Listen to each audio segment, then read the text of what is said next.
There is a river called Sakaigawa in Machida City, Tokyo. And if you go straight south, you'll come to Enoshima. There is a promenade along the river, and I like to walk there. And I run marathon. Well, I still go there now. So in Machida, there is a housing complex that can be seen from the Sakaigawa. I took a walk there with my camera and took photos. These are the inspiration for my art.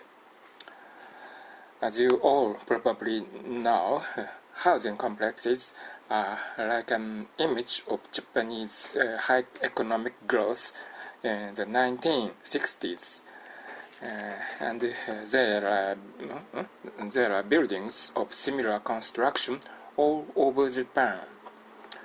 The layout is small, but the people who live there and grew up under the care of their parents are the generation that is now the core of those who support Japan. I was very interested in how the housing complexes, which are the spiritual home of such people, would be viewed. I grew up in a detached house in Yamanashi Prefecture, so I am very interested in what kind of mental landscape or memories people who grew up in housing complexes have. I don't think many people who grew up in housing complexes buy housing complexes themselves. I think most people graduate from the housing complex and buy detached houses. And that's how it will turn out. I don't think there are many people who choose the same living style as their parents. I can only imagine what kind of mental background and mental landscape these people have. But I wanted to try to paint it. It takes a lot of conscious work to artificially create something that is not inherent in me. But just make it is a difficult task, but it suited my personality, or rather, I went for it as a motif. So I had reflected the concept for quite a long time. These are the photos I took. There are still people living there, so I'd like to introduce some of the ones I collected within the scope of not affecting their privacy.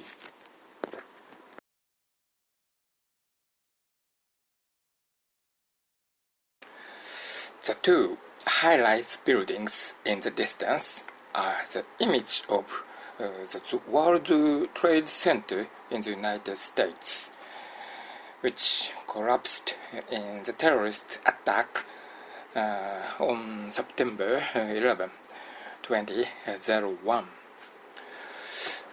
In this painting, I used them as a symbol of the future, but I also wanted to give a suggestive nuance that we don't know what will happen in the future. That's my intention.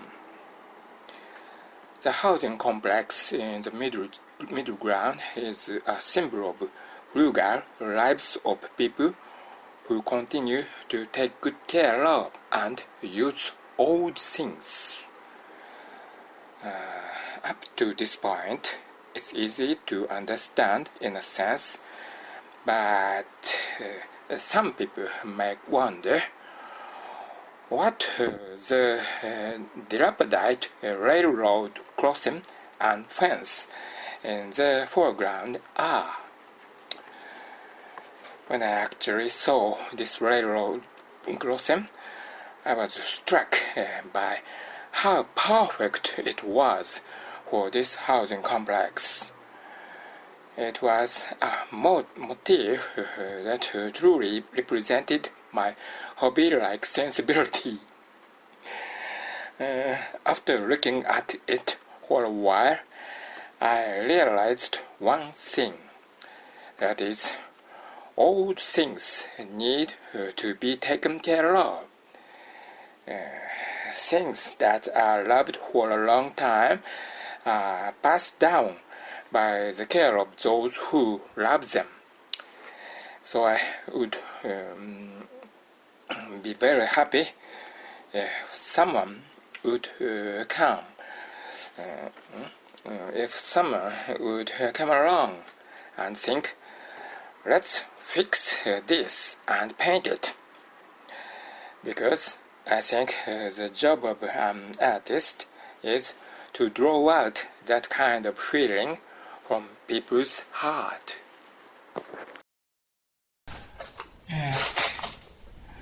I made a video called about making paper.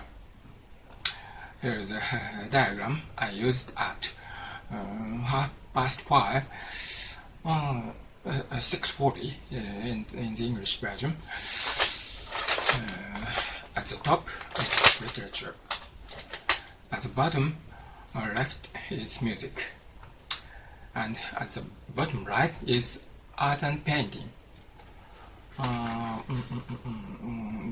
These are positioned at the vertices of a triangle of the three arts. And in between, for example, radio dramas, between literature and music, newspapers and magazines between literature and painting, and television between music and art and painting. In between the three elements in the middle is film. Film is elaborate and is said to be a comprehensive art, which I think our generation remembers well. It means that all three elements are included, and within these coordinates, of course, the person who paints a picture is also stimulated and inspired by literature and music, and then develops his own motif and turns it into an internal driving force to turn it into a painting.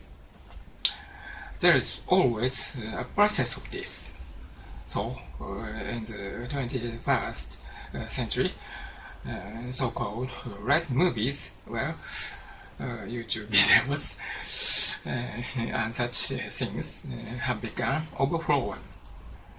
So we think that the hunger, desire, necessity, and desire for artistic things has become weaker, and the background to this is probably the overflow of such right things, things that satisfy all the elements.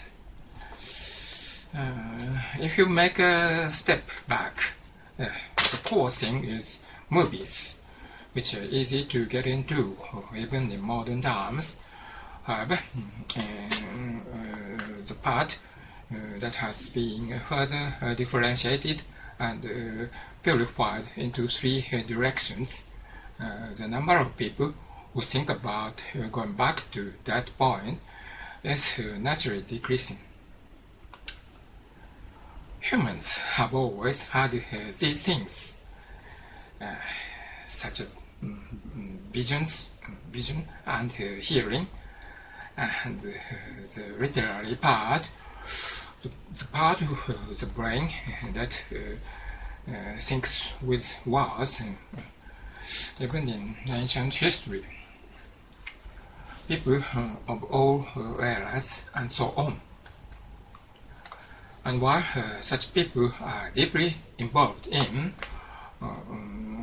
one of these three arts, there is also a hunger for the other two, and culture was formed by people who are responsible for each of the three arts.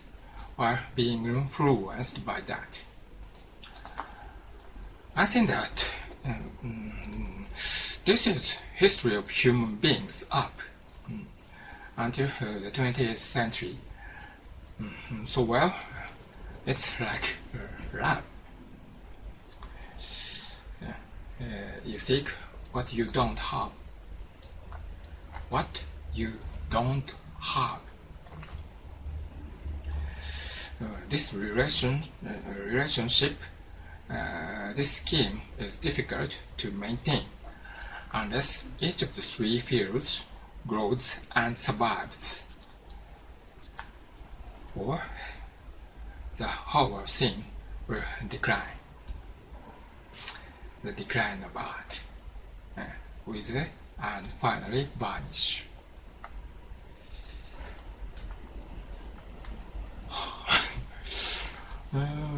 I want to avoid that.